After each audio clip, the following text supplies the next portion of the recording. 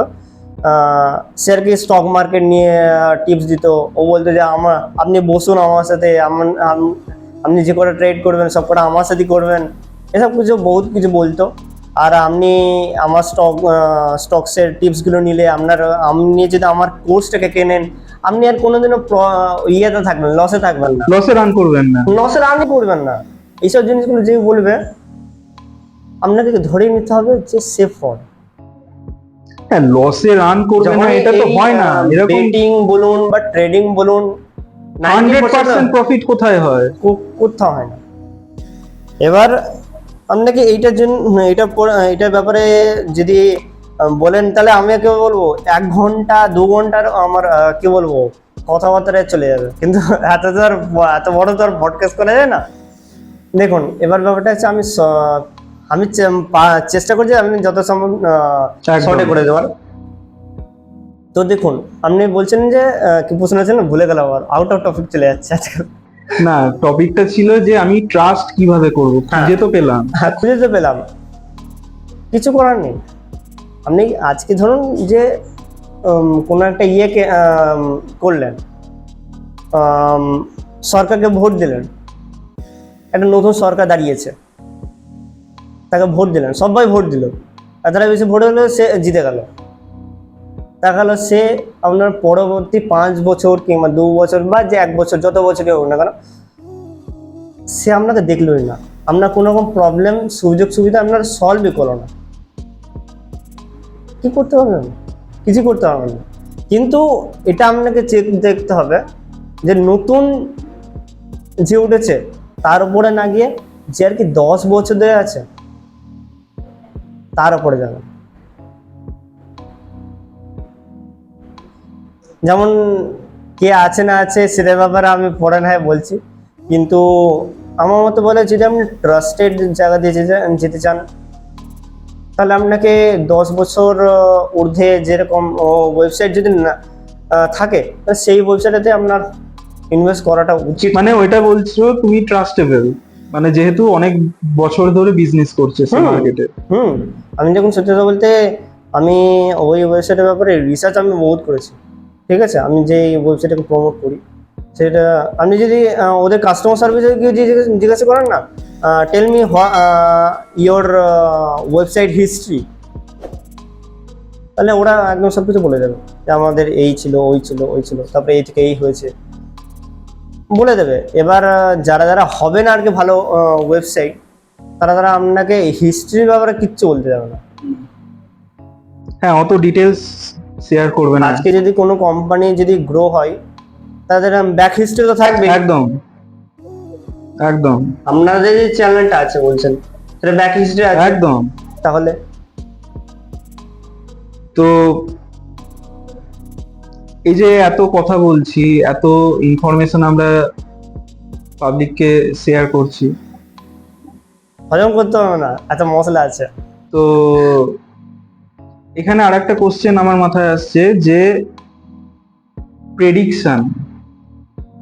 Prediction, ধরুন আপনি একটা এক্সাম্পল দিলেন, দুটো টিমের মধ্যে খেলা হচ্ছে, তা কে জিতবে কে হারবে, কার জেতার চান্সেস প্রবাবিলিটি বেশি কার কম, এইটা কিভাবে ডিসাইড করেন আপনারা? দেখুন, আমি সত্যি কথা বলতে আমি প্রেডিকশন বলতে ক্রিকেট প্রেডিকশন দিই, যেটাকে আর একটা নামে বলা হয় ক্রিকেট ট্রেডিং বলা হয়।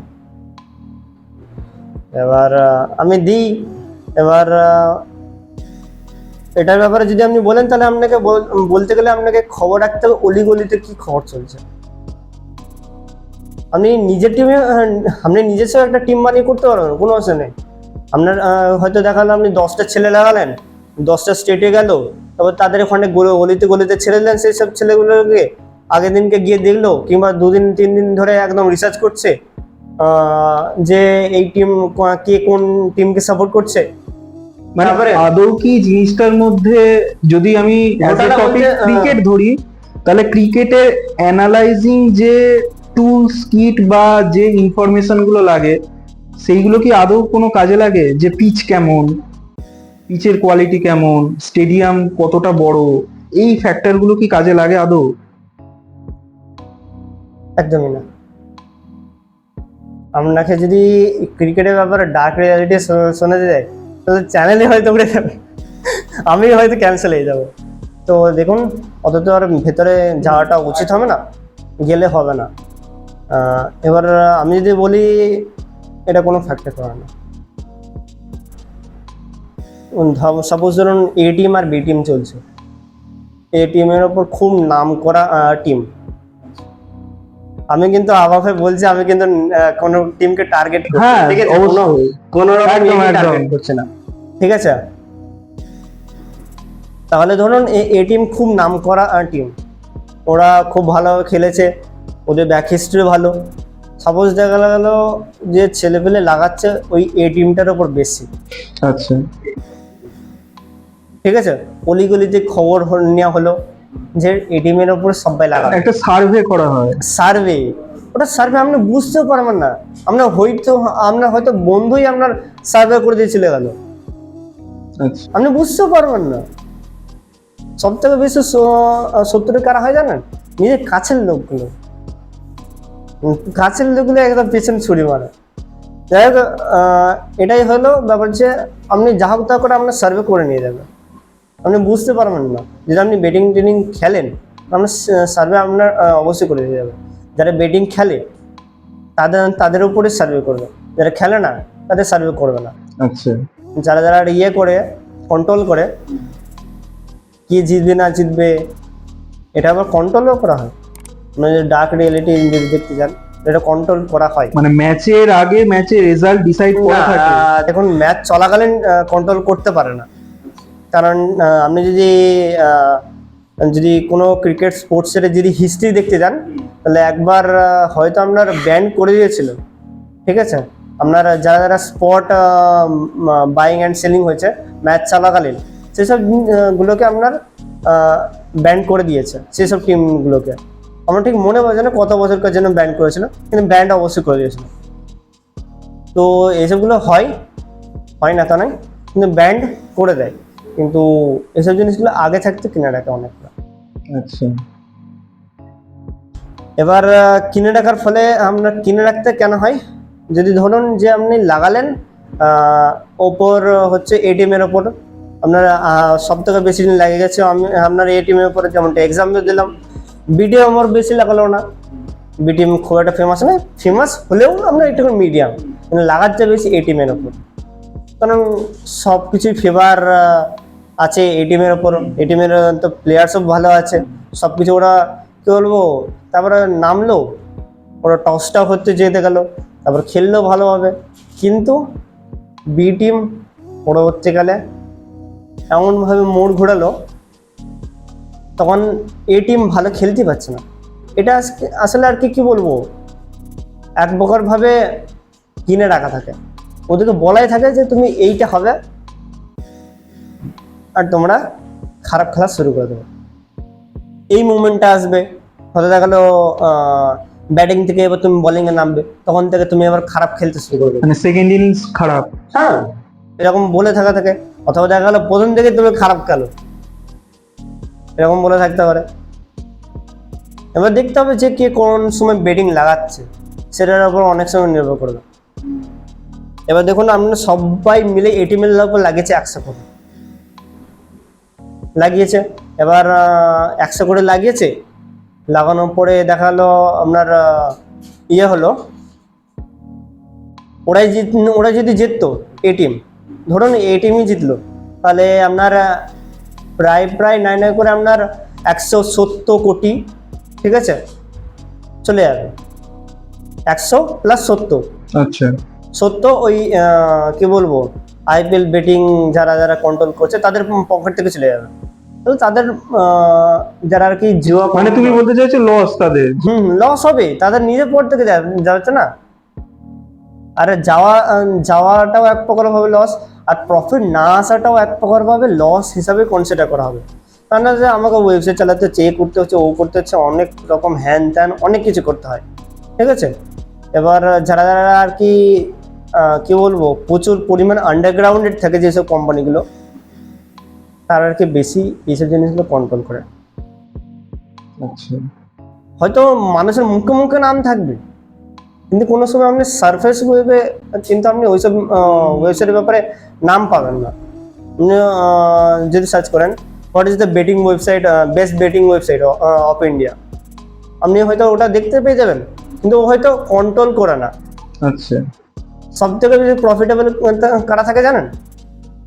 যারা আর কি কি বলবো, সারফেস ওয়েবসাইট না থেকে পাড়ায় পাড়ায় থাকে, আচ্ছা, কিন্তু তারা আর এই কি যে- আইডি ক্রিয়েট করি, আইডি সেল করি, এসব বলে না, আপনি হয়তো শুনেছেন নাকি জানি না, হ্যাঁ হ্যাঁ, ওটা ওইসব করে আর কি। আর তারাই সব থেকে বেশি কন্ট্রোল করে। এই জায়গাটায় একটা কোশ্চেন, সেটা হচ্ছে গভর্নমেন্টের কতটা ভূমিকা আছে এই ওয়েবসাইট গুলো কন্ট্রোলিং এ? মানে গভর্নমেন্ট কি পারমিশন দেয় না দেয় না, কতটা লিগাল কতটা ইলিগাল, এই যে ব্যাপারটা। এটা একটুখানি বেশি প্রশ্ন হয়ে গেল। সত্যি কথা বলতে আমার মনে হয় সরকার ট্যাক্স নেওয়ার জন্য করবেই। আমি আপনাকে বলেছিলাম না যে সাপোজ ধরুন আপনি ভোট দিলেন, ভোট দেওয়ার পরে দেখা গেলো আপনার কিছুই খেয়াল রাখছে না, এই যে আপনার যা কিছু চাহিদা আছে সেগুলো সব পূরণ করছে না, স্কুল কলেজে কোনো ইমপ্রুভমেন্ট নেই। সিম্পলি সত্যি বলতে যারা যারা কি কেয়ার করবে, তারা এইসব জিনিসগুলো বেশির ওপর নজর দেবে। বাট সত্যি বলতে সরকার আর কি কি বলবো, তারা তো চাইবে যে আমার কাছে টাকা আসে। না, এবার বলতে গেলে ফেয়ারলি যদি বলো, ট্যাক্স থেকে তো গভর্নমেন্ট আমাদের যে জিএসটি বলো বা আরো যে সমস্ত ট্যাক্স আছে, ডাইরেক্ট ট্যাক্স, ইনডাইরেক্ট ট্যাক্স, সেগুলো থেকে তো ট্যাক্স কালেকশনের মাধ্যমে গভর্নমেন্ট একটা হিউজ অ্যামাউন্ট প্রফিট করছে। তো আলাদা করে এইভাবে কি তোমার ব্যক্তিগত কি মনে হয় যে কতটা? দেখুন সত্যি বলতে ওরা চাইবে, আপনি যদি বলেন যে এটা কেন, কি কি ভূমিকা আছে, আমার জানি না যে একটা কার সাথে একটা ম্যাচ হয়েছিল, ইন্ডিয়ার সাথে কার একটা ম্যাচ হয়েছিল আমার জানি না, কিন্তু কাইন্ড অফ আমার মনে হয়, ঠিক আছে, আমার মনে হয়, আবার বলছি, সবাইকে বলছি, আমার মনে হয় যে এটা এক প্রকার ভাবে ইন্ডিয়াকে ইচ্ছা করে হারানো হয়েছে। আচ্ছা, কোন ম্যাচটার কথা বলছো তুমি? সেটা বলতে আমি এটা পার্টিকুলারলি বলবো না যে আচ্ছা, কোন ম্যাচটার ব্যাপারে হারানো হয়েছে, তাহলে আমার উপর ব্যাকলেস একদম একদম একদম আর আপনাদের উপর ব্যাকলেস চলে আসবে, আর আমি এটা চাইও না। একদম। আপনারা যখন আমাকে অ্যাপ্রোচ করলেন তখন আমি প্রথমে বলেছিলাম যে আপনাদের উপর ব্যাকলেস আসবে না তো, আপনাদের উপর কোনো রকম বিপদ আসবে না তো, আপনারা বলবেন ঠিক আছে আমরা দেখে নিচ্ছি, তাহলে আমি আর রাজি হলাম, নাহলে আমি এই সাথে বলতে আসতামই না। তো এটাই বেশ। তো অনলাইন বেটিং অ্যাপ, এটা একদম আমার যতটা মনে পড়ছে একদম হালে। এর আগে একদম ট্র্যাডিশনাল স্পোর্টস বেটিং যেগুলো ছিল, একদম অন স্পটে গিয়ে করতে হতো। তো দুটোর সিনারিও বর্তমান জায়গায় দাঁড়িয়ে অনলাইন বেটিং অ্যাপটা কিভাবে মানুষের মধ্যে প্রভাব ফেলেছে বা প্রেক্ষাপটটা কিভাবে পরিবর্তন বলতে হয়েছে? এটা স্টার্ট হয়েছিল আপনার আমার যদি মনে আছে 1960 হবে না তো, 1980-সে স্টার্ট হয়েছিল, ঠিক আছে, 1980-সে, হ্যাঁ ওরকমই আশেপাশে হবে তো, ঠিক আছে, তখন স্পোর্টস বেটিং আর কি স্টার্ট হয়েছিল, আমার ঠিক মনে পড়ছে না, হবে তো আপনার 2010 হতে পারে, আমার ঠিক জানা নেই। তো তখনকার সময় থেকে স্টার্ট হয়েছিল অনলাইন স্পোর্টস বেটিং। ইন্টারনেট তো বহুত আগে থেকে স্টার্ট হয়েছিল, তারপরে কি আপনার অনলাইন বেটিং স্টার্ট হয়েছিল, এখনো পর্যন্ত চলে, আপনার চলে না তা নয়, আপনার অনলাইনের জায়গায় অফলাইনেতে অনেক চলে, কিন্তু এখন সবাই অফলাইন না করে অনলাইন থেকে স্টার্ট করে দিয়েছে, কারণ ওরা বলে যে একটু ভাও মাও বেশি দিতে পারবো আর ম্যাচ ঘোরাতে পারবো, এসব বহুত কিছু ব্যাপার আছে। যদি স্পোর্টস বেটিং 2 মাস করেন তাহলে আপনি বুঝতে পারবেন যে ম্যাচ ঘোরানো যায়, আপনি নিজেই আপনি আর কি লসটা যেন না হয় তার জন্য আপনি ম্যাচ ঘোরাতে পারবেন। একটা টিমের উপর লাগালেন, আপনি যখন দেখছেন যে ইয়ে হচ্ছে, আপনার টিমটা হেরে যাচ্ছে, আপনি যে টিম সাপোর্ট করছেন সেই টিমটা হেরে যায়, তখন আপনি বি টিমের উপর লাগিয়ে দিলেন। নাকি একটু আগে এক্সাম্পল মানে সুইচ করা যায়। সুইচ করা বলতে আপনি এই টাকাটা তুলে ওইটাতে লাগাতে পারবে না, এটা টাকাতে এতে আপনি লাগিয়ে দিয়েছেন, মানে এই টাকাটা হয়ে গেছে। আচ্ছা, মানে নতুন করে বলছো? নতুন করে আপনাকে বিতে প্লেস করতে হবে। আচ্ছা, তাহলে আপনার কিছুটা হলেও রিকভার হবে, রিকভার হবে, কিছুটা হলেও আপনার লস হবেই। কোনো কোনো ক্ষেত্রে আপনি যদি ঠিকঠাক টাইম মতো ম্যাচ ঘুরিয়ে নেন, তাহলে আপনার লস বলতে গেলে কিছুই হবে না। এটা এক প্রকার ভাবে কি বলবো, আর্ট, জাস্ট আর্টিস্টরা আর্ট দেখায় তা না, কিন্তু এটা এক প্রকার ভাবে ক্রিকেট বেটিং লাগানো, এটা এক প্রকার ভাবে আর্ট। এটাকে গেস করা যে কিভাবে করা না করা, এটা এক প্রকার ট্রেডিং। মানে তুমি বলছো এটা গ্যাম্বলিং নয়? হ্যাঁ, ট্রেডিং, অথবা আমি উল্টো বলতে পারি, মানে নলেজ নিয়ে gambling, stock market gambling, stock market gambling আমি এটাকে বলতে পারি। ঠিক আছে, সাপোজ আপনি খুঁজলেন কোন একটা টিম, কোন একটা স্টক, অনেক রিসার্চ করছেন, করছেন আপনার, তারপরে গিয়ে মান্থলি আপনার হয়তো 5% করে রিটার্ন আসছে। যে আপনি ততটা বেশি নলেজ রিসার্চ না করেন, তাহলে আপনি কি বলবো, আপনার হয়তো স্টক মার্কেটের ব্যাপারে রিসার্চ করতে অনেক টাইম লাগবে। আচ্ছা, তো আর ক্রিকেটে যদি বলতে যান, তাহলে ক্রিকেটে বলতে গেলে আপনার কিছুটা টাইম লাগবে, আপনি যদি খুব একটা ভালোভাবে অ্যানালাইজ না করেন। আর যদি জিতবেন তাহলে 100 টাকার 200 টাকা হয়ে যাবে। আপনি যদি লাগিয়ে থাকেন 10,000 টাকা, 10,000 টাকার আপনার 20,000 টাকা হয়ে যেতে পারে। আর দেখা গেলো আপনি ঠিকঠাক জায়গাতে ভাওতে লাগিয়েছিলেন, তাহলে আমার 10,000 টাকার 50,000 টাকা হতে পারে, 30,000 টাকা হতে পারে। সেটা ডিপেন্ড করছে। অবভিয়াসলি ডিপেন্ড করবে না। তো এই যে অ্যাপগুলো বর্তমানে পাবলিকরা ইউজ করছে, অ্যাপগুলো কতটা ইউজার ফ্রেন্ডলি, প্রথম প্রশ্ন। দ্বিতীয় প্রশ্ন হচ্ছে ইউজার ফ্রেন্ডলি, আমি ধরো রেজিস্ট্রেশন করলাম, সেই রেজিস্ট্রেশনে আমার সমস্ত রকম ডেটা সেই ওয়েবসাইটে গিয়ে স্টোর হচ্ছে, তাহলে আমার ডেটা কতটা সুরক্ষিত বর্তমান যুগে দাঁড়িয়ে। 3 নম্বর হচ্ছে আর্থিক লেনদেন বা ট্রানজ্যাকশন প্রবলেম, মানি উইথড্রল এবং ডিপোজিট কতটা সেফ যদি বলো। দেখুন, সত্যি বলতে আপনি যদি এটা জিজ্ঞাসা করেন, আমি এখানটায় অনেক জনের কাছ থেকে ডাটা কেনা হয়েছে, কিনতে দেখেছি আমি। মানে তুমি বলতে চাইছো ইল্লিগাল এই ডাটা কেনাটা আর কি ইললিগাল। সেটাই বলছি, ইল্লিগাল ডেটা কেনা, ডেটা কেনা এক প্রকার ভাবে ইললিগাল, বাট তোমার যদি অ্যাপ্লিকেশনটা ইললিগাল হয়, তাহলে ইললিগালের উপর ইললিগাল চালাচ্ছে, তাহলে কি হবে? এবার ডাটা আরামসে বিক্রি হয়ে যায়, কোনো ওয়েবসাইটে সেফ থাকে না। কিন্তু if you are choose a good website, যেটা আপনার হচ্ছে 10 বছর ধরে আছে, 20 বছর ধরে আছে, এটার উপর যদি আপনি করেন, তাহলে আমার মনে হয় না যে কোনো রকম অসুবিধা আপনার হবে। আর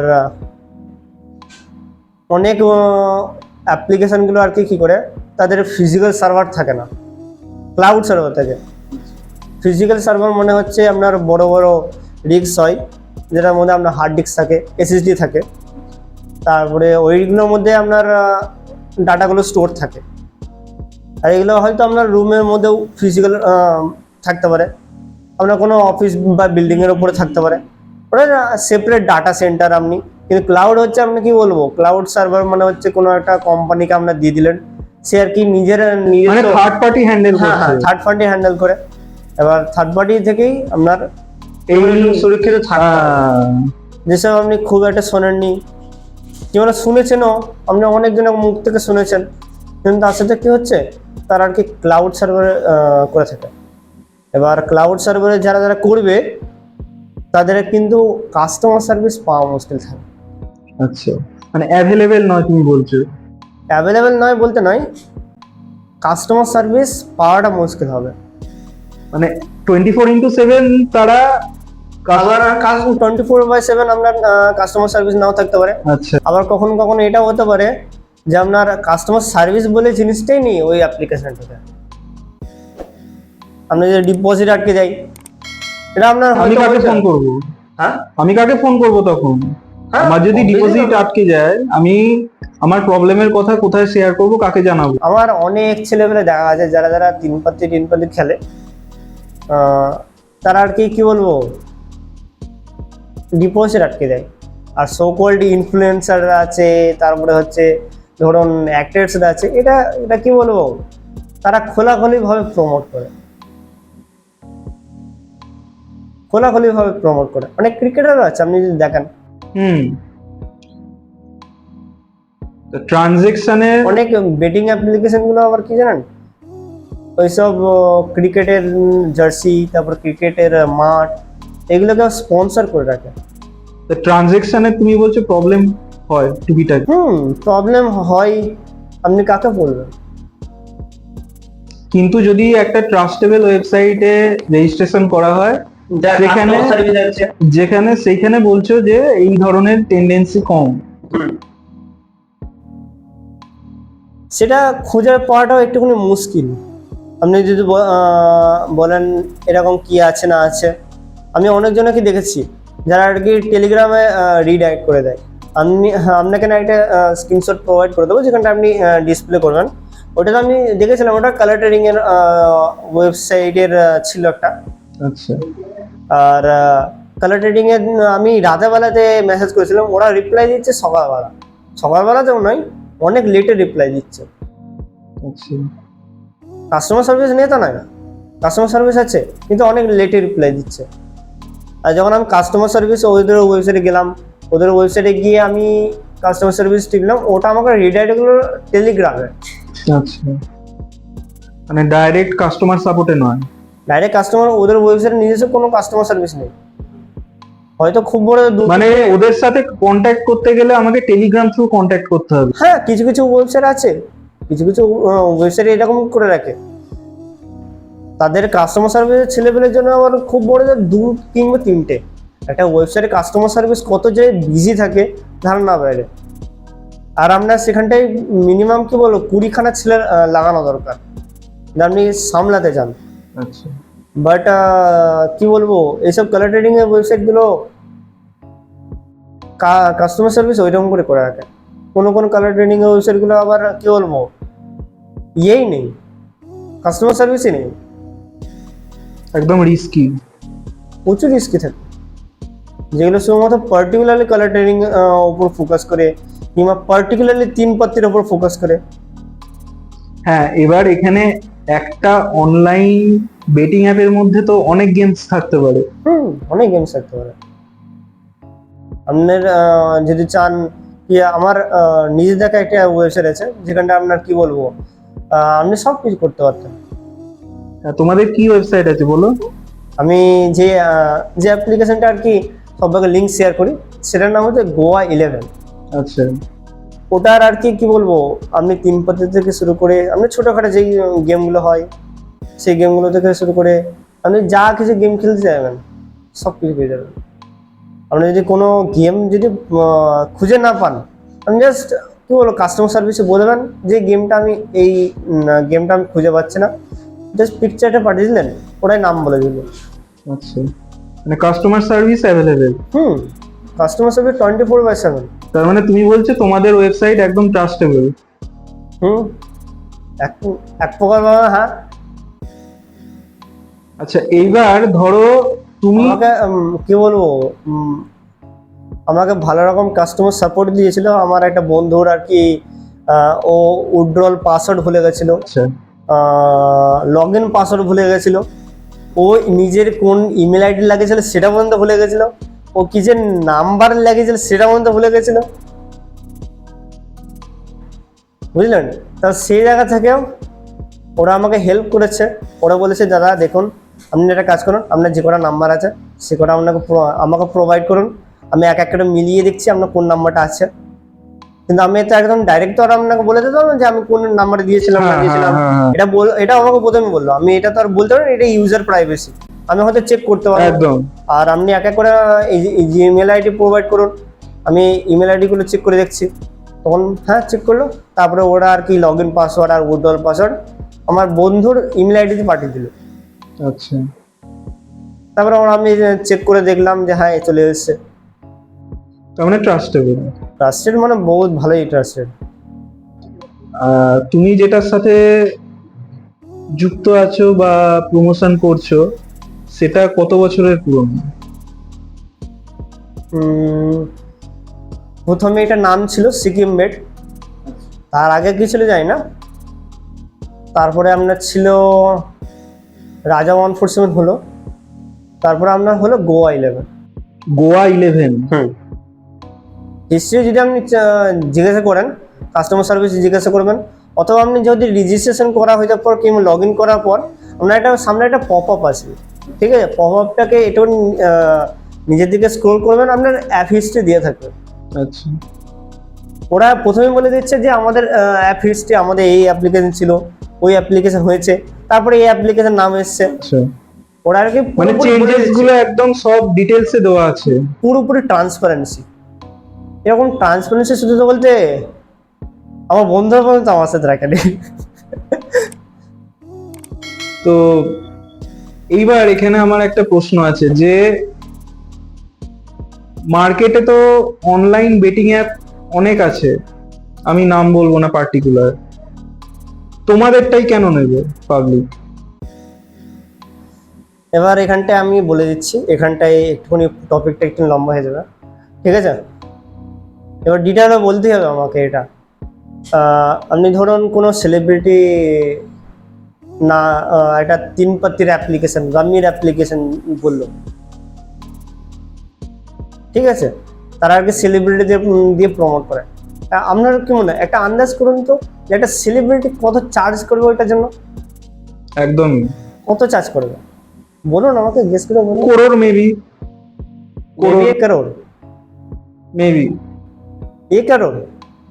করোড়ে হবে। 1 করোড় কি 2 করোড় সেটা পরের কথা, করোড়ে হবে। ওটা আপনার প্রচুর বেশি হবে। একটা 3 পাত্তি ডাম্মির অ্যাপ্লিকেশন যে একটা ইয়েকে হায়ার করে, সেলিব্রিটিকে হায়ার করে, দিয়ে বলে যে এটা আমাদের প্রমোশন করে দাও, তাদেরকে তো টাকাটা তুলতে হবে না? টাকাটা তুলতে হবে তো, হয় নাকি না? হ্যাঁ, একদম। টাকা তো সেই লস হচ্ছে, সে তো চাইবে আমার বিজনেসটাকে বাঁচানোর জন্য আমি যেন আমার লস না হোক। একদম। আপনি যদি এইসব অ্যাপ্লিকেশনগুলোর প্রফিট মার্জিন, আপনার লস মার্জিন যদি দেখতে যান, তারা সিগনিফিকেন্ট হয়তো আপনার কত মেবি আপনার সব কিছু এক্সপেন্স মিলিয়ে 1 কোটি আপনার প্রফিটে থাকে হয়তো, কিংবা তার বেশি থাকতে পারে। আমি এসব বেটিং অ্যাপ্লিকেশনগুলো চেক করিনি আমি আসার সময়, কিন্তু এসবগুলোর আপনি যদি চেক করেন তাহলে বলতে গেলে ওদেরকে টাকা দেওয়া হয়, ওরা প্রমোট করে, আচ্ছা, মানে অ্যাক্টিং করে, আর সেটাকে মার্কেটিং এর ব্যাপার আলাদা। তারপরে ছেলেপেলের লস করার পরে ওরা আর কি সেই লসের টাকাটা দিয়ে আবার ফের কোনো ইনফ্লুয়েন্সার কিংবা কোনো অ্যাক্টরকে হায়ার করে। আর এইসব অ্যাপ্লিকেশনগুলো কি বলবো, জিএসটিও দিতে হয় আপনার প্রায় 28%। এবার তার মনে হয় তার উপর আবার আপনার 30% ইয়ে ট্যাক্স কাটে মনে হয়, আমার মনে পড়ছে না, 30+28 নাকি 24 কাটে, তার মানে প্রচুর কাটে। মানে সরকারের কাছে যাই, সরকারও কিছু বলবে না, আসছে না, ঘরের লোক কি পায়ে ঠেলে দিতে আছে, সরকারও দেখবে না আমার পকেট কি করে ভরছে। সেই তো আমরা আর আমরা কি বলবো, আর আমরা এইসব সাধারণ মানুষগুলো আমরা ভাবি যে সাধারণ মানুষরা এসব বেটিং গ্যামলিং, কিন্তু আমরা এটা ভাবি না যে আমরা ছোটবেলা থেকে গ্যামলিং করে আসছি। আপনাকে কিভাবে বলবো, এক্সাম্পল দিচ্ছি আপনাকে, আপনি হয়তো পড়াশোনা করছেন, একটা স্কুল স্টুডেন্ট, আপনার মা বাবা আছে, আপনার মা বাবা আপনাকে খাটাখাটনি করে পড়াশোনা করাচ্ছে, বড় হলেন, চাকরি পেলেন না, সাপোজ, আপনার কি হবে? আপনার মা বাবা আপনার পেছনে আছে যে টাকা খরচা করলো, সেগুলো লস চলে গেলো তো। তাহলে এটা দেখতে গেলে কাইন্ড অফ আপনার গ্যামলিং নাকি বলুন না? আপনি একটা টিমের উপর লাগাচ্ছেন, সে যদি না জেতে, এটা তখন গ্যামলিং। একদম। সুতরাং দেখতে গেলে এক প্রকার ভাবে যারা বিজনেসম্যান আছে, বড় বড় বিজনেসম্যান, তারা এক প্রকার ভাবে ঠিকই বলেছিল যে পড়াশোনা করে কোনো লাভ নেই। আপনাকে সরকারকে টাকা দিতে হচ্ছে। আপনারা যদি দেখতে পান খবর দেখা দেয় যে একে ঘুষ দিয়েছিল, ওকে ঘুষ দিয়েছিল, এখন আস্তে আস্তে ধরা পড়ছে। আপনি ছোটবেলা থেকে পড়াশোনা করলেন, টোটাল মিলে খরচা হলো আপনার পেছনে কি বলবো 10 লাখ মতো। এবার একবারে তো 10 লাখ খরচা হয় না, ধীরে ধীরে ধীরে আস্তে আস্তে আপনার খরচা হয়। তারপরে আপনি বড় হলেন, চাকরি করতে যাবেন, ওখানে চাকরি পাচ্ছেন না, আপনি 50,000 মতো দিলেন, আপনার চাকরি হয়ে গেল। আবার 1 বছর পর আপনি শুনতে পাচ্ছেন যে আপনার যারা ঘুষ দিয়ে ঢুকেছিল তাদেরকে বরখাস্ত করা হচ্ছে। নিন, এবার লল হয়ে গেল আপনার সাথে, আপনার জীবনটাই লল। এবার আপনি কোন রকম ইয়েও পাবেন না, কোন রকম সরকারি দপ্তরে আপনি চাকরিও পাবেন না, আপনার পুরোপুরি বরখাস্ত। It's totally gambling. Our life is totally gambling. আপনি বলেন তো তো আজকে এর মধ্যে ঢুকতে হবে। আজকে যে মার্কেটে যে অ্যাপগুলো চলছে অনলাইন বেটিং এর উপরে, আমরা কম বেশি প্রত্যেকেই জানি যে তাদের একজন করে ব্র্যান্ড অ্যাম্বাসেডর আছে। তোমাদের অ্যাপের কোনো সেইভাবে কোনো ব্র্যান্ড অ্যাম্বাসেডর বা কোনো স্পেশাল পার্সন কি আছে যে প্রমোট করে মার্কেটে? আমি যে অ্যাপ্লিকেশনটাতে করি, ঠিক আছে, ওটা কোনো ব্র্যান্ড অ্যাম্বাসেডর নেই। আমি প্রথমে বলে দিই, আপনারা আমি বড় বড় একটা কি বলে সেলিব্রিটি আছে বড়, আমি কারণ নাম নেব না যে সেই বড় ব্যক্তিটা, কিন্তু তিনি আর কি প্রচুর বড় ব্যক্তি, তিনি প্রমোট করছেন, তিনি টাকা নিচ্ছেন। ছেলেপেলে মানে যারা খেলছে তাদের কাছে টাকা তুলতে হবে। টাকাটা তুলে কি করছে, 10 জনের কাছে 10 জনে খেলছে, 10 জনের কাছ থেকে ওরা টাকা চুষছে। খুব বড় হয়তো 90% দের কাছ থেকে চুষছে, 10% লোকেদেরকে দেয়, রিটার্ন করে, আর 1% লোকেদেরকে হয়তো রিটার্ন করে, তারপরে এমন রিটার্ন করে ধারণা করে। আপনি কি এটা এক প্রকার লাকের উপর ডিপেন্ড করবেন? আপনি কি ওই 1% মধ্যে আনতে চান? আপনি বলুন। আর দ্বিতীয় কথা হচ্ছে যে এইসব আমি যেগুলো খেলছেন সেগুলো ভার্চুয়ালি ইয়ে করা থাকে, ঠিক আছে। আপনার ওদের হয়তো ফিজিক্যাল সার্ভার কিংবা ক্লাউড সার্ভার যেখানেই হচ্ছে, ওদের ওখানটায় প্রোগ্রামিং কিছুটা করা থাকে, যে এখানে একটা টেবিল আছে, টেবিলের মধ্যে ধরুন 5টা কিংবা 6টা প্লেয়ার আছে, 3 পাত্তি খেলছে, আর তখন আপনার ওখানের মধ্যে একটা রিচ পিপলকে ধরিয়ে দিল। আচ্ছা, হয়তো একটা বটকে ধরিয়ে দিল, ওখানে ঢুকিয়ে দিল। মানে ফলস প্লেয়ার বলছো? ফলস প্লেয়ার কিছু এমন লোকজন থাকে, এমন অ্যাপ্লিকেশন থাকে যেগুলোতে আপনার আর কি ফলস প্লেয়ার বসানো হয়। মানে এটা কি জন্য বসানো? যাদের টাকা চোষা হয়। বিজনেস মানে চাইবে না যে তার যদি সেলস কমতে থাকে, তার যদি রেভিনিউ কমতে থাকে, তাহলে আর আপনি তার গান ফাটবে। আপনার যদি ধরুন যে আপনি একটা বিজনেস করছেন, আপনার 100 কোটি টাকা আপনার রেভিনিউ হলো 1 বছরে, আপনার ইনকাম হলো প্রফিট যেটা বলে নেট প্রফিট, আপনি খরচা বাদে সবকিছু আপনার সবকিছু বাদ দিয়ে ট্যাক্স ম্যাক্স সবকিছু বাদ দিয়ে আপনার 1 টাকা দাঁড়ালো, পরের বছর দেখালো আপনার 60 হয়ে গেল, আপনার গান ফাটবে তো বলুন? তখন আপনার গান ফাটবে আরামসে। তো তো এটাকেই প্রোটেক্ট করার জন্য তারা আর কি এরকম করে থাকে। যারা যারা যারা আর কি শেয়ার হোল্ডার্স হোক কিংবা ইনভেস্টার্স হোক, এইসব ওইসব অ্যাপ্লিকেশনসের, তারা আর কি চাইবেই যে আমার প্রফিট বেশি হোক।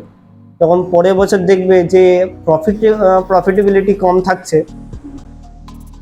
তখন আর কি তারা যারা যারা ওই ওয়েবসাইটের এমপ্লয়ার্স তাদেরকে চাপ দেবে, আচ্ছা, আর তারা আর কি ক্রিয়েটিভ ওয়ে বার করবে যাতে তাদের আর কি লস করানো যায় প্লেয়ারগুলোকে। তাছাড়া কোনো রকম ভাবে আপনি ইনকাম তো করতে পারবেন না, না? তাহলে এটাই হচ্ছে ব্যাপার, যে আপনি যদি ভাবেন যে এইসব ইনফ্লুয়েন্সারদের কাছ থেকে, ইনফ্লুয়েন্সার যারা যারা প্রমোট করছে তাদের ক্ষেত্রে থেকে যদি আপনি করতে যান, আপনি পারবেন না সেই সব অ্যাপ্লিকেশনগুলো। আমার নিজের চোখে দেখা, আমি সত্যি কথা বলতে আমি বিজনেস রিলেটেডের জন্য আমি বহু জায়গায় ঘুরেছি। তো ওখানে আমি যেতাম, অনেক রাস্তাঘাটের লোকেদের সাথে আমি কী বলবো, আমি একটুখানি খোলারভাবে থাকতে ভালোবাসি। চা গেলাম, যা র্যান্ডাম লোকেদের সাথে গল্প করতে করতে, যেখানে করতে করতে এখানে এটা কী হবে, ওখান থেকে ওখানে কী করে যাওয়া যায়। তারপর আমাকে অনেকজনে শেয়ার করে, আমি তো ফ্রেন্ডলিভাবে সবার সাথে মিশি। এবার সবাই অনেকজনে আমাকে তাদের লাইফ স্টোরিগুলো বলে, আমাকে বলে দাদা এইসব কি বলবো দাদা, আমার 50 লাখ লস হয়ে গেছে এই অ্যাপ্লিকেশনটা থেকে। আমি তখন দেখি যে এই অ্যাপ্লিকেশনটাকে আর কি একটা সেলিব্রিটি প্রমোট করে রেখেছে। তার মানে সেলিব্রিটির একটা বিশাল ভূমিকা আছে। সেলিব্রিটিদের, ইনফ্লুয়েন্সারদের বহুত বড় ভূমিকা। সেলিব্রিটিটা কি বলবো, আমরা জাস্ট ওরা কোনো রকম কেয়ার করে না, তাদের দরকার শুধুমাত্র টাকা, তাদের দরকার শুধুমাত্র টাকা। তারা কিচ্ছু দেখবে না যে আপনি প্রফিটে আছেন নাকি মস্তিতে আছেন নাকি খারাপ আছেন, আপনি মরে গেলেন নাকি বেঁচে গেলেন সেটা ওরা দেখতে যাবে না, ওদের শুধুমাত্র দরকার টাকা। তাহলে হিসেব মতো তাহলে তুমি তোমার যে অ্যাপটার সেটা মার্কেটিং অ্যান্ড প্রমোশনে আছো, তাই তো? মানে তোমার এই রেসপন্সিবিলিটি হচ্ছে মার্কেটিং অ্যান্ড প্রমোশন। না না না, দেখুন সত্যি বলতে মার্কেটিং এবং প্রমোশন বলতে গেলে হয় না, আমি করি না। আমি বিজনেসের মধ্যে এতটাই ইনভলভ থাকি, এতটাই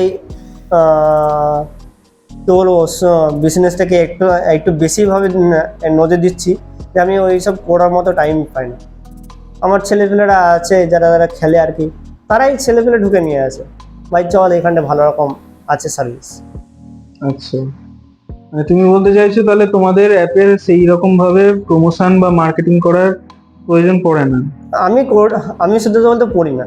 আচ্ছা, আমি করি না, আর আমার মনে হয় না যে ওরা করে। যারা আর কি দেখবে যে আমার অর্গ্যানিক ভাবে শেয়ার করে লোকজন আসছে, তারা তো করতে যাবে না নিশ্চয়ই। আর তারা শেয়ারই বা কিসের জন্য করছে, তাদের যদি প্রফিট না করে, ইনকামের জন্য করছে অবভিয়াসলি। ইনকাম করছে, তারা যদি প্রফিট না করে, প্রফিট যদি না করে তাহলে কেন শেয়ার করবে? এই আমাদের গোয়া 11 ধরুন যে কোনো একটা ছেলে 1000 টাকা লস করলো, 10,000 টাকা লস করলো, তাহলে সে পরবর্তীকালে ব্যক্তিকে শেয়ার করতে চাইবে কি? ট্রাস্টের ইস্যু চলে আসবে, একটা ট্রাস্টের ইস্যু চলে আসবে, আর করতে চাইবে না,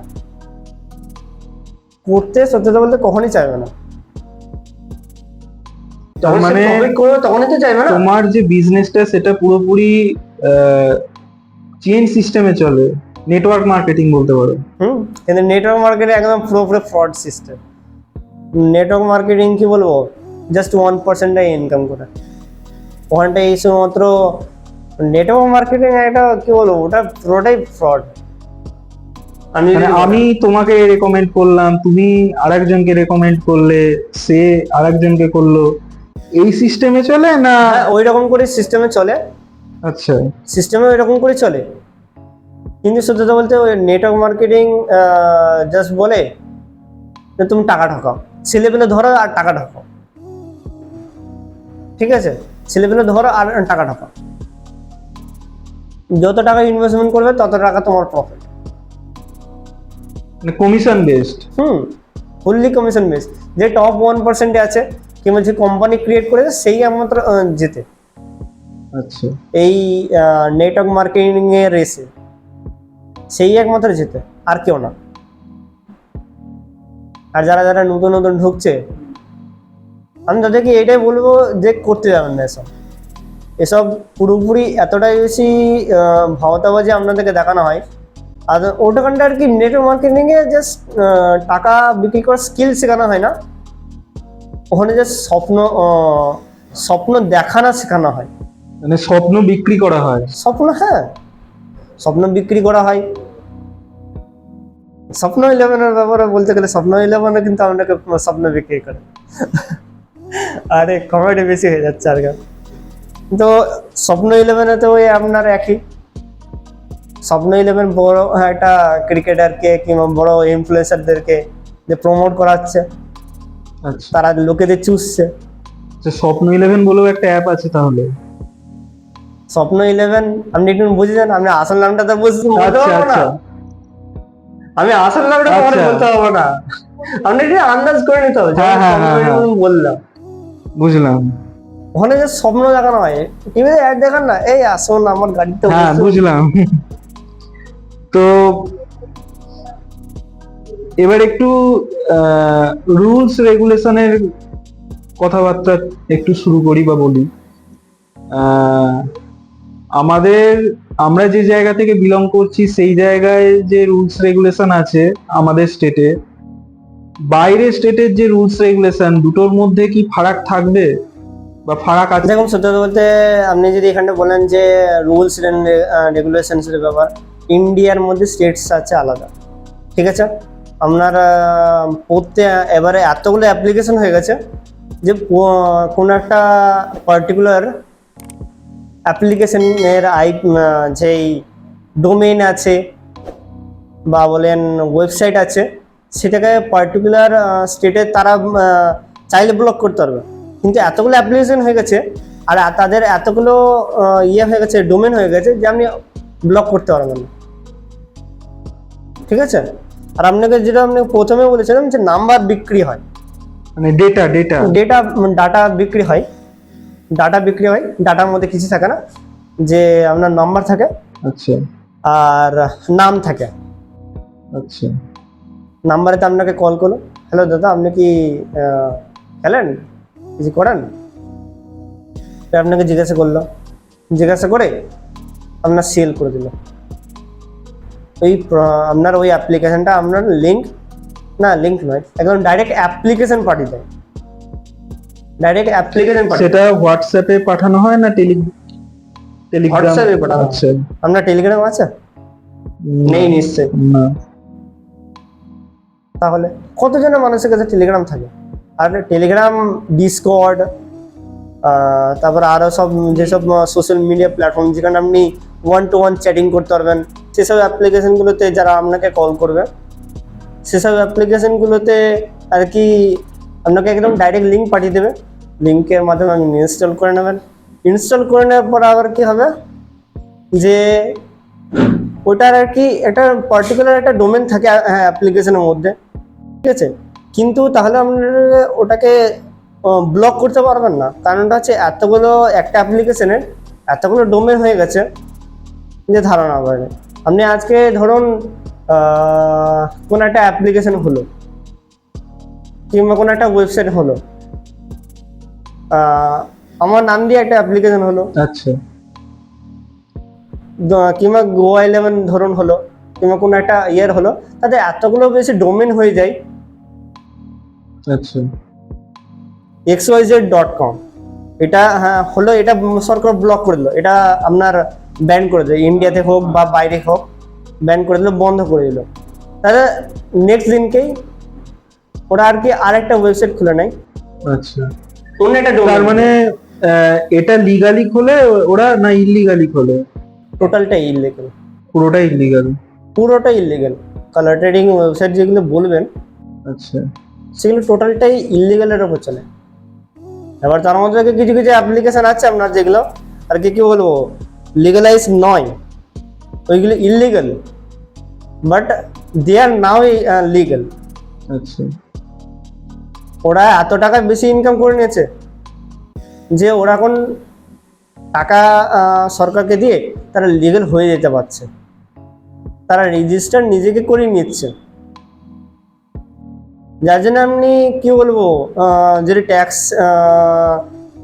ট্যাক্সের ব্যাপারে বলেন, আমি এখানটায় আসে যাব, এটা আমার সত্যি কথা বলতে এটা আমার বলাটা দরকার। কারণটা হচ্ছে অনেকজনে বলে, অনেক সব ট্রেডার্সরা যে প্রফিট করার পরে আপনার টাকা কাটে 28% বা আপনার 18%। আমরা তো গ্যামলিং করছি না, আমরা তো ট্রেডিং করছি।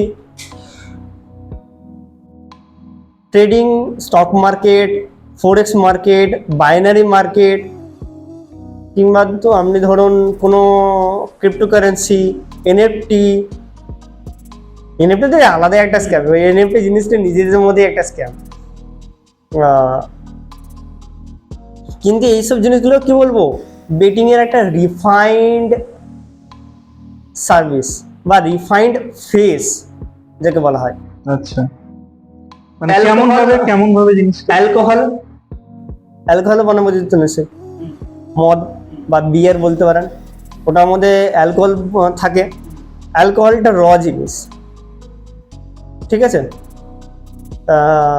এবার আপনি যদি এখানটা দেখেন, সেসব ট্রেডিং প্ল্যাটফর্মসগুলো যেগুলো বলে, সেগুলো আর কি একটুখানি হোমিওপ্যাথি ঔষধের মতো, হোমিওপ্যাথি ওষুধের মতো। হোমিওপ্যাথি ওষুধ কি হয়, অ্যালকোহলের এটা refined version.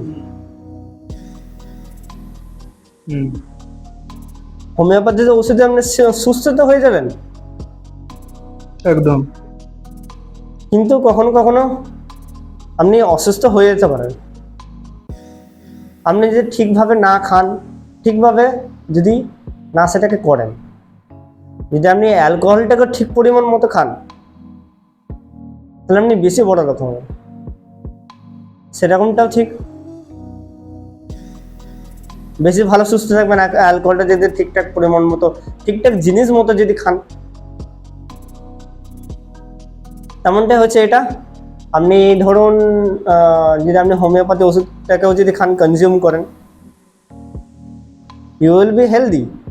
But if you are consuming too much, আপনার শরীর কখনো সুস্থ থাকবে না। সব ওষুধে আপনার ড্রাগস থাকে, আর আপনি প্রতিনিয়ত জীবনে যা করবেন সেটাতে আপনার জুয়া লেগেই থাকবে। আপনি ধরুন আজকে 1 কিলো পেঁয়াজ কিনলেন, আপনি খবর পেলেন যে পেঁয়াজের দাম বেড়ে যাবে, 40 টাকা কিলোতে আপনি কিনে নিলেন, 1 বস্তা কিনে নিলেন। পরের দিনকে সকালবেলা শুনছেন আমরা পেঁয়াজ 20 টাকা কিলো, আমরা মাথায় হাত।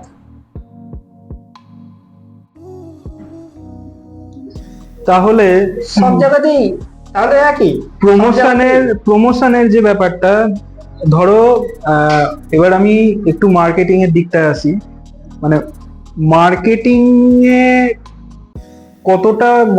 কতটা ভূমিকা পালন করে একটা অ্যাপ প্রমোশন করানোর জন্য। যেমন ধরো আমরা এখন কম বেশি জানি XYZ বাজারে অনেক ধরনের বেটিং অ্যাপ আছে, প্লাস তোমার নিজস্ব একটা অ্যাপ আছে, তুমি যেটা এখানে বললে। না, আমার নিজস্ব অ্যাপ্লিকেশন নয় ওটা তো। আচ্ছা, মানে তুমি যুক্ত আছো? হ্যাঁ, এটা বলতে পারেন আমি যুক্ত আছি, but it's not my company or my application. আচ্ছা, কারণটা হচ্ছে যদি আপনি বলেন যে এটা আমার অ্যাপ্লিকেশন, করা তো সম্ভব নয়। কারণটা হচ্ছে এটা জাস্ট অ্যাপ্লিকেশন বানাতে আপনার 60,000 টাকা খরচা। দ্যাটস সিম্পল একটা ওয়েবসাইট বানাতে গেলে আপনার 60,000 টাকা খরচা, 20,000 টাকা খরচা। যদি আপনি একটা পাতি ওয়েবসাইট বানান, তো সেটা এখন আপনার 5,000 টাকা খরচা হবে। এখন এআই তো বহুত কিছু উঠেছে, ওটা দিয়ে তো আপনি আরামসে বানিয়ে নিতে পারবেন। কিন্তু একটা ভালো দেখে ওয়েবসাইট যদি আপনি গোয়া 11 ইন্টারফেস করেন, ওটা অনেক জায়গায় স্লাইড শো আছে, আর প্রচুর অফারসও আছে। আপনি যদি বলেন 100% deposit bonus, on sports lots, আবার বহুত কিছু আপনার আছে। আচ্ছা, সুতরাং এত যে আপনার আছে, আমার মনে হয় না যে মানে সমাজের প্রভাব কতটা, মানে মার্কেটিং দিয়ে এবং উইদাউট হ্যাঁ, মার্কেটিং। এটা আমি প্রথমে বলছি, কিন্তু আমি এটা শেষ করিনি আমার ব্যাপারটা। আমার সত্যি কথা বলতে আমি এই অ্যাপ্লিকেশন কেন তৈরি করতে পারবো না। কারণটা হচ্ছে এই এখানটা আপনি যদি খোলেন গেমটা, তাহলে আপনি দেখবেন, যদি আপনি সার্চ করেন গেমগুলোর নাম, পার্টিকুলার গেমের নাম, তাহলে আপনি অনেক গেম পাবেন, প্রায় 1000 খানেক মতো গেম আছে। আর অতগুলো গেম বানানো আমার পক্ষে সম্ভব নয়। মিনিমাম 1 কোটি খরচা হবে, আর ওইগুলোর জন্য কানেকশনসও থাকতে হবে।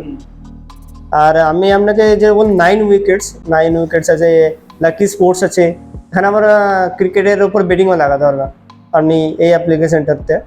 কিন্তু এইসব অ্যাপ্লিকেশনগুলোতে আপনি ওইসব লোকেদের সাথে 9 উইকেটসের সাথে আপনার পরিচয় তো থাকতে হবে না। হ্যাঁ, তারপরে কি আপনি 9 উইকেটস থেকে একটা ওয়েবসাইটের উপর লাগাতে পারবেন। আপনি তার গেলেন হাওয়ায় হয়ে একটা বুকিংকে বুক করে দিলেন, যে দাদা আপনি এখানটায় আমাদের ওয়েবসাইট আসুন, সেও টাকা নেবে। তাতে সেই বুকিংকে কনভিন্স করে যে এই ডিলেতে ফাইনাল করো, অত টাকাতে ফাইনাল করো, এত টাকা তোমার প্রফিট মার্জিন থাকবে, এইসব কথাবার্তা বলে এই আমার মনে হয় না যে এই সিটিতে থেকে হবে বা কলকাতা থেকে হবে। ঠিক আছে? তো আমরা ইউটিউব বা বিভিন্ন যে অনলাইন প্ল্যাটফর্ম আছে, ফেসবুক, সেইখানে দেখে থাকি বিভিন্ন যে ইনফ্লুয়েন্সার আছে তারা শো অফ করে কেমন শো অফ করে, ডাইরেক্ট একটা ব্র্যান্ড নিউ গাড়ি কিনে ফেললো, একটা ব্র্যান্ড নিউ বাড়ি কিনে ফেললো, সেটার দেখাচ্ছে যে আমি এই বিজনেসটা থেকে এই জিনিসটা অ্যাচিভ করেছি। এটার কি আদৌ সত্য, না এটার পেছনেও কোনো রহস্য লুকিয়ে আছে? জাস্ট সিম্পল, তারা টাকাটা ইনকাম করেছে, তাদের আন্ডারে যেসব প্লেয়ারগুলো খেলেছে সেসব প্লেয়ার্সের লসের উপর। ঠিক আছে? আর সেসব আর যেটা হচ্ছে, কোম্পানি ওদেরকে ইয়ে করে, টাকা দেয় এসব ভিডিওগুলো বানানোর তারা জন্য। কোম্পানির হয়ে ডাইরেক্ট প্রমোশন করছে। অবভিয়াসলি ব্যাপার। আপনি ওকে যদি স্বপ্ন 11 যদি কোনো সময় টাকা না দেয়, আপনি কি স্বপ্ন 11কে স্বপ্ন দেখানোর জন্য লোকেদেরকে বলবেন, দেখুন এখানটা দেখুন আমাদের এই অ্যাপ্লিকেশনটা স্বপ্ন 11, এখানটা প্রচুর স্বপ্ন আছে, আপনি এখানে নিজের স্বপ্ন তৈরি করতে পারেন। যদিও স্বপ্ন তৈরি হয়, স্বপ্ন সফল হয় না, এমন স্বপ্ন আপনার ইয়ে হয়ে যায়। তো কি বলবো, এবার এখানটায় আপনি স্বপ্ন 11 যত স্বপ্ন দেখেন না কেন, পারবেন না স্বপ্ন থেকে আপনি উঠতে। কারণ স্বপ্ন 11 আপনি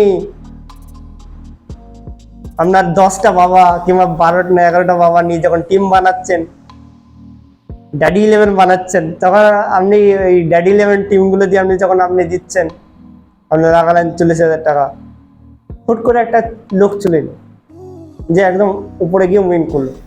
এবার ধরুন লাগিয়েছে, ধরুন আপনার 1000 খানেক, যেমন লাখ খানেক, স্বপ্ন 11 সত্যি কথা বলে লাখ খানেক লোক বেটিং লাগায়, লাগিয়েছে। আপনি ধরুন তাহলে ধর আপনার ওদের টাকা লাগানো হয়েছে প্রায় বলতে গেলে 200 কোটির ওয়ান টাইমে, 200 কোটির কিংবা 300 কোটির ওয়ান টাইমে আপনার বেটিং লেগে থাকে। ঠিক আছে? এই যখন বড় একটা স্বপ্ন 11 ইয়ে আসছে, তো ওটাতে আপনার প্রায় 300 কোটি তো হয়েই যাবে আশা করছি। 300 কোটি, তাও তো হয়তো এবছরে আবার কম হতে পারে, তার বেশি হয়ে যেতে পারে। আমার বলাটা কম হচ্ছে, হয়তো বেশি হয়ে যেতে পারে, আপনার 400 কোটি যেতে পারে। তো তারা সেলিব্রিটি ভাড়া করেছে, সুতরাং খুব বড় ধর কয়টা লোক বা জিতবে, খুব বড় আপনার একটা দুটো লোক জিতবে। কিন্তু তারা তো ক্লেম করে এভরিডে একজন করে উইনার, আমরা যেটা শুনে থাকি। কত করে ইনকাম করে মনে হয়, কত করে জিতে মনে হয়? আই ডোন্ট নো, মানে আমার সেই হিসেবে কোনো ধারণা নেই। এবার খুব বড় আপনার জিতে হয়তো 50 লাখ, মেবি হতে পারে। হ্যাঁ 50 লাখ ধরুন, কিংবা ধরুন 50 লাখ, তাও বেশি হয়ে গেল, ওরা অত জিতায় না মনে হয়। আপনার একটা দুটো হয়তো লোক আপনার বটও থাকতে পারে, আচ্ছা, এখানেও ফেক প্লেয়ার থাকতেই পারে না, আপনি ধরে না ওদের সিস্টেমে ঢুকতে গেছেন, আর সরকারও ওদের সিস্টেমে ঢুকতে চাইবে না। সিস্টেমে ঢুকে গিয়ে দেখবে তোমরা কি করছো না করছো। আপনাকে কি বললো স্বপ্ন 11 নামটা কেন রাখলাম? আমি স্বপ্ন দেখানো হয়, 11টা স্বপ্ন, 11টার মধ্যে 11টা স্বপ্ন আপনার স্বপ্ন পূরণ করা হয়, বুঝলেন? সুতরাং এসব অ্যাপ্লিকেশন যারা যারা সেলিব্রিটি প্রমোট করে তাদের থেকে দূরে থাকবে না, তাদের থেকে দূরে থাকবেন, ঠিক আছে? আর এমন কিছু অ্যাপ্লিকেশন করবেন যেগুলো ব্র্যান্ড অ্যাম্বাসেডর নেই। আচ্ছা, আপনি যদি কিন্তু ব্র্যান্ড অ্যাম্বাসেডারের যে ভ্যালু, হুম, তাদের যে একটা ফেস ভ্যালু আছে, হুম, মানুষ কিন্তু সেই ফেস ভ্যালুটা দেখেই সেই অ্যাপটাকে চুজ করে। হ্যাঁ ফেসবুক, এবার দেখুন তাদেরকে পে করতে হয়, একদম পে করতে হয় তো, একদম তাহলে তুমি সেসব টাকাটা কাছ থেকে তুলবে। আমরা কি মনে হয় কার কাছ থেকে তুলবে? অবভিয়াসলি যারা খেলছে তাদের কাছে। অডিয়েন্স, একদম অডিয়েন্সের কাছ থেকে তুলবে। তাহলে এখানে অডিয়েন্স থেকে দের কাছ থেকে যদি তোলা হয় তাহলে তারা ইনকাম কত টাকা করবে? আমি একটা ইউটিউবার কে দেখেছিলাম, সে বলছে যে সেও এক প্রকারভাবে এক্সপোজ করেছিল এসব বেটিং অ্যাপ্লিকেশনগুলোকে। স্লেট নামের একটা অ্যাপ্লিকেশন আছে, যদিও আমি আসল নামটা বলছি, নকল নামটাই বলছি। সেই অ্যাপ্লিকেশনটা আর কি সিঙ্গার্সরা আর কি খুব প্রমোট করে। আচ্ছা, আমি সিঙ্গারদের নামও আমি নেবো না অবভিয়াসলি, ব্যাপার, কারণ নাম নিয়ে যাবে না, নাহলে তো আবার মানহানির মামলা করে দেবে। তো এটাই হচ্ছে যে তারা আর কি সিঙ্গার্সরা আর কি কি বলবো প্রমোট করছে, যে প্রমোট করে কি বলবো সিঙ্গার্সদের মধ্যে একটু ফেমাস হয়ে যেতে চেষ্টা করছে, যারা যারা গান শেখে কিংবা গান শোনে কিংবা গানের সাথে যারা যারা রিলেটেড যুক্ত হয়ে আছে তাদের কাছে ফেমাস হয়ে যাবে, আর তারা একটু একটু করে অন্যান্য ফিল্ডের মধ্যেও যুক্ত হওয়ার চেষ্টা করবে, তারপরে এরকমভাবে নিজেকে প্রমোট করার চেষ্টা করবে। আর প্রমোট করে টাকা আপনার যাবে আপনার পকেট থেকে, টাকাটা টানতে শুরু করবে, কার কাছ থেকে আনবে? অডিয়েন্স। অবশ্যই। যার জন্য স্লেট অ্যাপ্লিকেশনটা কি বলবো আপনার ইয়েকেই চুজ করেছে, সিঙ্গারদেরকে চুজ করেছে। কারণ কি সিঙ্গার বেসড অডিয়েন্সকে টার্গেট করে। হ্যাঁ, আমরা গানের মধ্যে সিঙ্গাররা থাকে, এবার কোনো ইন্ডিভিজুয়াল সিঙ্গার্সরা আর কি মুভিতেও গান গায় আপনি দেখবেন, ঠিক আছে? আচ্ছা, তারা আর কি ধীরে ধীরে করে এরকম ভাবে প্রমোট করছে, মানে যারা যারা আর কি কি বলবো মুখ চেনা মানুষ তাদেরকে টার্গেট করবে।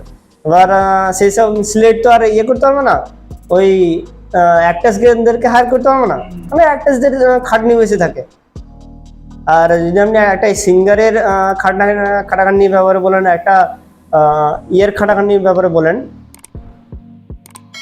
সিঙ্গারদের খাটাখাটনিটা মেবি একটুখানি কম্পারেটিভলি আমার মনে হয় যে কম হতে পারে, আর তাদের একটুখানি চার্জেসও কম নেবে, যার জন্য আর কি তারা আর কি কি বলবো আপনি হয়তো দেখেছেন অনেকগুলো সিঙ্গার্সরা মিলে, আমি একবার দেখেছিলাম ইনস্টাগ্রামে, তারা ইয়ে করছিল যে অনেকগুলো সিঙ্গার্স মিলে স্লেট অ্যাপ্লিকেশনে গেম খেলছিল, একজনে জিতছিল একজনে হারছিল, কিন্তু সেটা ম্যাটার নয়, আপনি যখন খেলতে যাবেন আপনাকে হারাবে। কারণটা কি? কারণটা হচ্ছে ওরা প্রমোশন করিয়েছে, ওদেরকেও টাকা তুলতে হবে, যার জন্য আর কি আপনাকে হারায়। আর আপনি আমাদের ওয়েবসাইটেতেই প্লিঙ্কো গেম খেলুন, সেম গেমই আপনি ওখানে খেলবেন, আপনি এখানটাই যদি একটুখানি মাথা খাটি খেলেন আপনি এখানে জিততে পারবেন, কিন্তু আপনি ওখানটাই যতই মাথা খাটান না কেন আপনি জিতবেনই না। একটা ইউটিউবার আমি যেটা আপনাকে বলছিলাম, ওই ইউটিউবারটা কি বলবো এক্সপোজ করেছিল, ওই ইউটিউবারটা কি বলবো এরকম ভাবে বলেছিল যে আপনার 10 জনের কাছ থেকে মনে করুন 10 লাখ টাকা তুললো, 9 লাখের মধ্যে থেকে 10 লাখের মধ্যে থেকে আপনার 1 লাখ নিজের কাছে রাখলো, কোম্পানি নিজে নিল, আর আপনার বাকি 9 লাখ আপনার যে কটা প্লেয়ার ছিল সব বাড়িকে ইকুয়ালি ডিস্ট্রিবিউট করে দিল, 19-20 করে ডিস্ট্রিবিউট করে দিল, সেটা অ্যাপ্লিকেশনের উপর নির্ভর করে। আচ্ছা, তো এটাই হচ্ছে ব্যাপার। যে আপনি যদি সব অ্যাপ্লিকেশনে খেলেন আপনার কাছ থেকে টাকা তুলবে, কিন্তু ওই ইউটিউবারটাতে আপনার কি বলবো, আমার মনে হয় না যে এই যে রেজাল্টটা আপনাকে উনি যে যুক্তিটা দিয়েছিলেন ওই ইউটিউবারটা, উনি কি বলেছিলেন, মানে ওনার দাবি বা ওনার বক্তব্য কি ছিল? ওনার দাবি ছিল যে এইসব অ্যাপ্লিকেশনগুলো কি বলবো 10 জনের কাছ থেকে 10 লাখ টাকা তোলে, আচ্ছা, তারপরে 1 লাখ টাকা নিজে রাখে, 9 লাখ টাকা অডিয়েন্সের মধ্যে 19 কিংবা 20 এরকম করে ভাগ্য হিসাবে। এটা পার্টিকুলার ওনার বক্তব্য ছিল? হ্যাঁ, ওনার বক্তব্য ছিল। ইউটিউবারটার নাম ছিল জেনজিউ। আচ্ছা, এনার নাম বলা যেতে পারে কারণ উনি নিজেই আর কি ইয়ে করে বেটিং অ্যাপ্লিকেশন গুলোকে এক্সপোজ করেন। আচ্ছা, সুতরাং ওনার নাম বলে আমার কোনো আপত্তি নেই, কিংবা ওনার কোনো আপত্তি নেই, থাকবেন না। আচ্ছা। তো এটাই হচ্ছে ব্যাপার যে উনি যদি এইসব কথা বলে থাকেন, কিন্তু আমার মনে হয় না যে ওনার এই বক্তব্যটা আর কি পুরোপুরি সত্যি। কারণটা আছে এরকমভাবে আপনার 10% টাকা তুলে কী বা হবে। আর আমি নিজে খেলে দেখেছি, আমি অনেকজনের কাছে অনেকজনের ফোন থেকে আমি খেলে দেখেছি, মাত্র আমার বলে নয়, আমি 10টা আরও লোকে দেখেছি ফোনের থেকেও খেলে দেখেছি। আমি জাস্ট অ্যানালাইজ করার জন্য যে কী করছে আসলে ওরা। তখন আমি এটুকু দেখলাম যে যাই ঢালে নিচ্ছে না কেন সবই হারছে। আমি মানে ইনভেস্ট যা করা হচ্ছে সব শেষ। হ্যাঁ, এক্সপেরিমেন্ট করার জন্য আমি একটা ফান্ড আমি নিজে থেকে আমি ভেবে রেখেছিলাম যে এই ফান্ডটা আমি সববারে ফোনেতে ডিপোজিট করব, রিসার্চ করব, তারপরে আমি খেলে দেখবো একবার যে ওরা আসলে কি করছে, আমাকে হারাচ্ছে নাকি জিতাচ্ছে। সত্যি বলতে খুব বড় আমি 6 কিংবা 7টা ফোন থেকে খেলেছিলাম, সব কটা আমার বন্ধু আর ছেলেপিলে। আচ্ছা, তারপরে তাদের কাছ থেকে আমি করলাম, দেখলাম যে খুব বড় একটাতে আমি ইনকাম করতে পারলাম। তারপর অতটা যে ভালো মতো ইনকাম তাও নয়, খুব একটা ভালো ইনকাম করতে পারিনি। তো আপনি এবার ভাবুন যে ওরা সবাই কতটা বেশি পরিমাণে চুষছে। কারণটা কি, ওরা সেলিব্রিটিদেরকে পুষছে না, সেলিব্রিটি দিয়ে প্রমোট করা হচ্ছে তুমি বলছো? সেলিব্রিটিদেরকে যদি আপনি পুষতে যান তো ওরা অনেক টাকা নেবে, আর সেই অনেক টাকা আমাদের কাছ থেকে চুষবে। সুতরাং আপনাকে এমন একটা অ্যাপ্লিকেশন চুজ করতে হবে যেসব অ্যাপ্লিকেশনগুলো কি বলবো কোনো রকম ব্র্যান্ড অ্যাম্বাসেডার নেই, কিংবা ওই রকম টাইপের কোনো রকম বিশাল ভালো মুখ নেই, যাতে আপনি ওনাদের কাছ থেকে কি বলবো ওরা যাতে আপনাকে ভালো রকম প্রফিট দিতে পারে। এসব অ্যাপ্লিকেশনগুলো কি বলবো তারা এরকম ভাবেই সোশ্যাল মিডিয়া হোক বা অ্যাক্টার্স হোক কিংবা সেলিব্রিটি হোক, এদের কাছ থেকে ওরা আর কি প্রফিট চাইবে না, ওদের কাছ থেকে নিজেকে প্রমোট করতে যাবে না। ওরা চাইবে যারা যারা ইউজার বেস আছে আমাদের, সেই সব ইউজার বেস থেকেই যেন তারা আর কি প্রমোটটা পেয়ে যায়। তারা কি করবে, তারা আর কি তাদেরকে দিবে, তারপরে কি তো করবে না। আপনি খেলে দেখবেন, আপনাকে না হয় আপনাকে না হয় আমি 500 টাকা করে দেবো, আপনাকে রিচার্জ করে ডিপোজিট করে দেবো, আপনি খেলে দেখবেন। তো এটাই হচ্ছে ব্যাপার। আর তারা আর কি আর একটা কোশ্চেন ছিল, সেটা হচ্ছে বর্তমান দিনে সবাই জানে, হয়তো তুমিও জানো, যে সবকিছু এআই বেসড, মানে আর্টিফিশিয়াল ইন্টেলিজেন্স। তো অনলাইন বেটিং অ্যাপগুলোতে এআই এর ভূমিকা কতটা আছে? এবার যারা আর কি ইয়ে করে যেসব বড় বড় সেলিব্রিটিদের দ্বারা প্রমোট হয়, তারা আর কি এআই লাগায়, তারা ইনবিল্ড এআই লাগায়। আমরা এআই যত বছর আগে থেকে ইনভলভ হয়েছে আমাদের নর্মাল লাইফে, তার আগে থেকে ওরা আর কি এআই ইউজ করে। তারা এআই দিয়ে তারা ডিটারমাইন করে যে কাকে দেওয়া উচিত কাকে দেওয়া উচিত নয়, মানে কে জিতবে কে হারবে তারা এআই দিয়ে গেস করায়। তারা আর কি এআই দিয়ে গেস করায়, এআই দিয়ে সবকিছু ক্যালকুলেশন করায় যে এ জিতবে না ও জিতবে। মানে পুরো প্রেডিকশনটা তুমি বলছো এআই ক্যালকুলেট করে? হ্যাঁ, এআই ক্যালকুলেট করে। এটা সাধারণ মানুষ তো আর ওই লাখ মানুষকে কে এত জিতানো উচিত, ওকে এত জিতানো উচিত, ওকে এত জিতানো উচিত, এরকম ভাবে ক্যালকুলেশন কেউ করতে যাবে? কেউ ক্যালকুলেশন করতে হবে না, কারোর কাছে কোনো ওয়েবসাইটের কাছে এত টাইম নেই। তারা এত টাইম লাগিয়ে আপনাকে বলতে যাবে তা নয়, কিন্তু তারা চাইবে যত সময় ছেড়ে দিবে।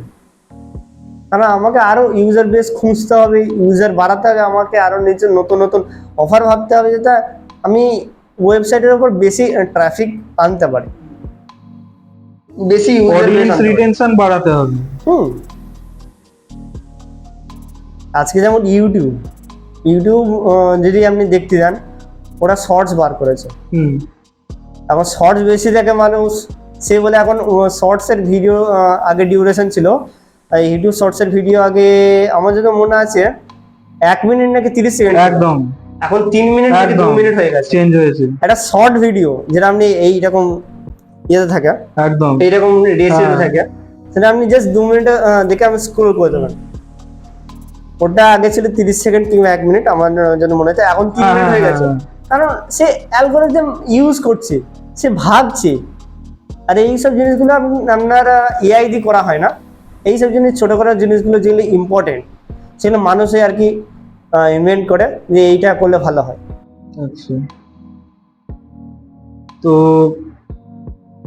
সব ধরনের আলোচনাই হলো, শেষে একটাই কথা বলবো যে এটা চলছে 2025, তো আজ থেকে 5 কিংবা 10 বছর বাদে এই যে অনলাইন বেটিং অ্যাপ এর যে চাহিদা, সেটা তোমার ব্যক্তিগতভাবে কি মনে হয় যে মানুষের মধ্যে এর চাহিদা, এর প্রবণতা বাড়বে না কমবে? বাড়বে, অবশ্যই বাড়বে। আপনি যদি একটা সিনেমা দেখেন, আমার এখনো পর্যন্ত মনে আছে সেই সিনেমাটার নাম Karate Kid. The Karate Kid, ওটা আপনার খুবই পুরনো কারাটে কিড ছিল, এই 2016-তে যেই জেডেন স্মিথ নামে একটা ছিল, ওই কারাটে কিডটা নয় কিন্তু। আচ্ছা, ওটা আপনার বহুত পুরনো কারাটে কিড ছিল, যেটা এখন কি বলবো, এখন ভবিষ্যতে এখন কোবরা কাই নামের একটা সিরিজ বার করেছে। ওই যে মুভিটা বললাম আমি এক্ষুনি, ওই যে মুভিটা আছে যে কারাটে কিড 2, ওই মুভিটাতে আর কি তখনকার সময়তেও বেটিং দেখানো হয়েছে। আচ্ছা, কারাটে কিড ওই পার্ট 2টাতে আপনার ওই যে ছেলেটা ছিল, যে হিরোটা ছিল, সে আর কি যেসব বরফের স্ল্যাবগুলো ছিল সেটাকে ভাঙতে পারবে নাকি না সেটার উপর আপনার বাজি লেগেছিল। ওটা আপনার পার্ট 2 ছিল নাকি, বেশ আমার মনে পড়ছে না, আমার খেয়ালে আসে না, নাকি থার্ড পার্ট ছিল, আমার মনে পড়ছে। যাই হোক, তো এটাই ছিল যে যদি ভাঙতে পারে তাহলে সে উইন করবে, আচ্ছা, সে টাকা পাবে, রিওয়ার্ড পাবে। আর যদি আপনার যদি না জিতে তাহলে সে রিওয়ার্ড পাবে না, তার নিজের পকেট থেকে রিওয়ার্ড যাবে। সুতরাং তখনকার সময় থেকে আপনার চলে আসছে। আর আপনার কি মনে হয় যে কতটা বেঁচে থাকবে? ওখানটায় জাস্ট একটা শহর, ওখানে পর্যন্ত তখনকার পুরোনো যুগ সময়ে আপনার বেটিং ছিল, কারণ টাকা ইনভলভ করা হয়েছিল ওই বরফের স্ল্যাবটাকে ভাঙানোর জন্য, তার মানে ওটা জুয়াই।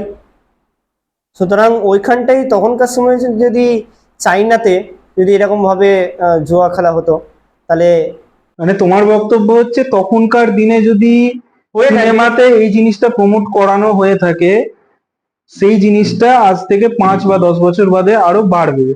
ওটাই ডাইরেক্টলি প্রমোট করেনি জুয়াটাকে, ওরা জাস্ট ফাইটিং সিনটাকে একটুখানি প্রমোট করেছে। এবার টপিক থেকে কিছু একটা দিতে হবে না, যাতে সিনেমাটা এঙ্গেজিং হয়। সুতরাং এখানটাই এটা দিয়েছে যাতে এঙ্গেজিং করা যায়।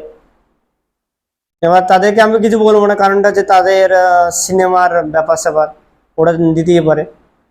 এবার এখানটাই তাহলে আমরা প্রচুর বেশি পারবো। এখন আমরা অনলাইনে চলছে, অনলাইন থেকে ধীরে ধীরে আস্তে আস্তে আমরা পাড়াতে শুরু হয়ে যাবে,